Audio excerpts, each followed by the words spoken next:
അപ്പോൾ ഗായ്സ്, ഇപ്പോൾ welcome back to my channel. ഇപ്പോൾ ഇന്നത്തെ വീഡിയോ എന്ന് പറയുന്നത്, നമ്മൾ ഇവിടെ ഇങ്ങനെ പുറത്ത് ഇങ്ങനെ നടക്കുമ്പോൾ ഒരു മരം കൊത്തിയുടെ കുട്ടി ഇവിടേക്ക് വന്നിരിക്കുന്നു.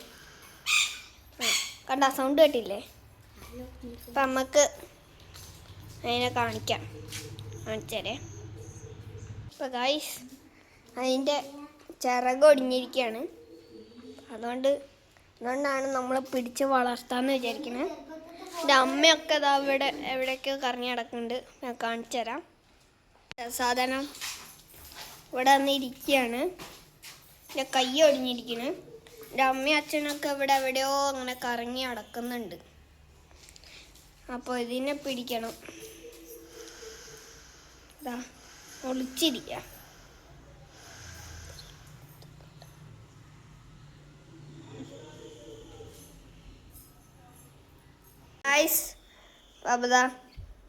അപ്പം ഇത് ഇങ്ങോട്ട് ഇതാണ് കേട്ടോ സാധനം. എൻ്റെ കൈ ഒടിഞ്ഞിരിക്കുകയാണ്. പാവം കേട്ടോ.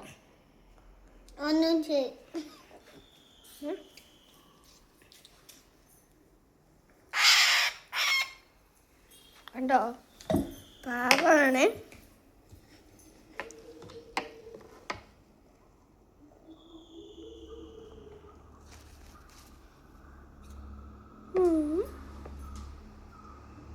പാവം കിളിയാണ്.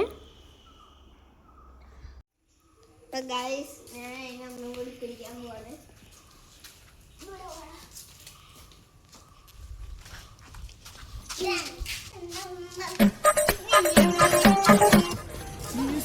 ഇതെന്തൊരു പാട്. എടാ പിന്നെ ഇങ്ങനെയൊന്നും അല്ലടാ.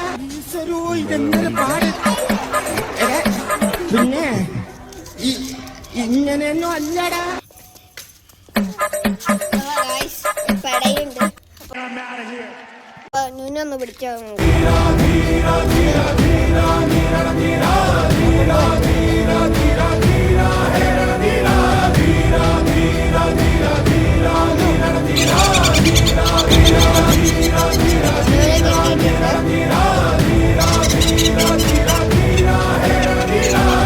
പിടിക്കാം.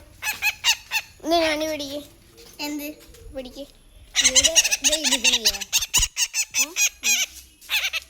അതിൻ്റെ മുറി കാണിച്ചു തരാം.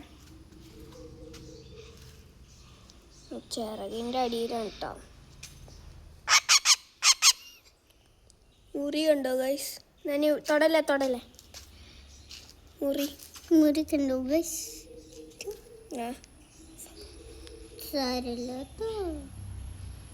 ഇവിടെയാണ് കേട്ടോ മുറി. നമ്മൾ മരുന്നിടാൻ പോവാണ്. ഒരു പൗഡർ മാറ്റ സാധനമാണ്.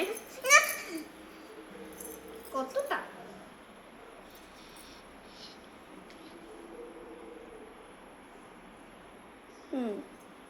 അത് മതി കേട്ടോ ഗൈസ്.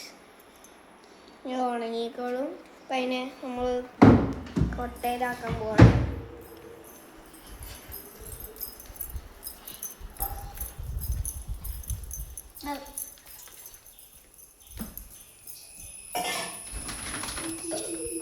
നമ്മളിവിടെ വെള്ളമൊക്കെ ഓൾറെഡി സെറ്റാക്കി വെച്ചായിരുന്നു.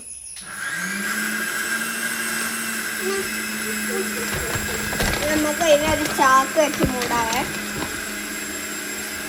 അപ്പോൾ ഗൈസ്, നമ്മൾ മരം കൊത്തീനെ പറ്റി പറയുകയാണെങ്കിൽ, ഇത് കൊത്തുമെന്ന് പറഞ്ഞാൽ അതിൻ്റെ കുട്ടികളെ തൊട്ടാൽ കൊത്തും. പിന്നെ അമ്മ ഇവിടെ കറങ്ങി നടക്കുന്നുണ്ടായിരുന്നു, ഇപ്പം ഉണ്ടായില്ല. അപ്പോൾ കുറച്ച് നേരമായിട്ട് അതിനെ കാണാനൊന്നുമില്ല. അപ്പോൾ അത് ഇപ്പോൾ കൊട്ടയിലിരിക്കുകയാണ്, സേഫാണ്. നമ്മൾ വെള്ളവും ഭക്ഷണമൊക്കെ വെച്ച് കൊടുത്തിട്ടുണ്ട്, കഴിക്കുന്നുണ്ട്. പിന്നെ അതിന് മെയിനായിട്ട് കഴിക്കണമെന്ന് വെച്ചാൽ മരത്തിൽ ചെതലുണ്ടാവില്ലേ, അത് കൊത്തിയിട്ടാണ് തിന്നുക. പിന്നെ മരത്തിൻ്റെ ഉള്ളിൽ ഇങ്ങനെ കൊത്തിക്കഴിഞ്ഞാൽ ഒരു ജീവിനെ കാണാം. അത് എൻ്റെ പേരെനിക്കറിയില്ല. അതിനെയാണ് ആ മരത്തിൻ്റെ ഉള്ളിലെ പുഴുവിനെയാണ് അത് തിന്നുക. അപ്പോൾ അത് പുഴുവിനെയൊക്കെ തിന്ന് ഇവിടെ എൻ്റെ ചിറകൊക്കെ നേരെയാവുന്നവരെ അത് ഇവിടെ ആയിരിക്കും താമസിക്കുന്നുണ്ടാവുക. അപ്പോൾ ഇടയ്ക്കിടയ്ക്ക് നമ്മളൊന്ന് പുറത്തേക്ക് വിടും. അങ്ങനെ നടക്കണ്ടേ, വീട്ടിൻ്റെ ഉള്ളിൽ മാത്രം ഇങ്ങനെ നിന്നാൽ ബോറടിക്കില്ലേ. അങ്ങനെയൊക്കെയാണ്. പിന്നെ അത് ശബ്ദം ഉണ്ടാക്കുന്ന കുളിപ്പിക്കാനൊന്നും നമ്മൾ നിൽക്കില്ല കേട്ടോ. കാരണം അത് നമ്മൾ വളർത്തല്ലല്ലോ, അതിനെ ചിറക് നേരെയാവണില്ലേ. പിന്നെ കുളിപ്പിക്കുകയാണെങ്കിൽ അതിൻ്റെ വെള്ളമൊക്കെ ആ ചിറകിൻ്റെ ഉള്ളിൽ പോയാൽ നല്ല വേദന ഉണ്ടാവും. നമ്മൾ കുളിപ്പിക്കാനൊന്നും നിൽക്കില്ല. പുറത്തിങ്ങനെ ഇറക്കിയാൽ ഒരു നനഞ്ഞ തുണി കൊണ്ട് എടുത്തിട്ട് കാലൊക്കെ ഇങ്ങനെ തുടച്ചിട്ട് അകത്ത് വിടും. അകത്ത് നിന്നിട്ട് തുള്ളിച്ചാടി നടക്കും. പാവം സാധനം കേട്ടോ. അപ്പോൾ ഇനിയും അതിൻ്റെ മുറി മാറിയിട്ട് ഒരു സീരീസ് മാറിയായിരിക്കും ഈ വീഡിയോ ഉണ്ടാവുക. അപ്പോൾ ഇന്നത്തെ വീഡിയോ അത്രയേ ഉള്ളൂ. അപ്പോൾ എല്ലാവരും ലൈക്ക് ചെയ്യുക, ഷെയർ ചെയ്യുക, സബ്സ്ക്രൈബ് ചെയ്യുക. അപ്പോൾ എല്ലാവർക്കും ബൈ.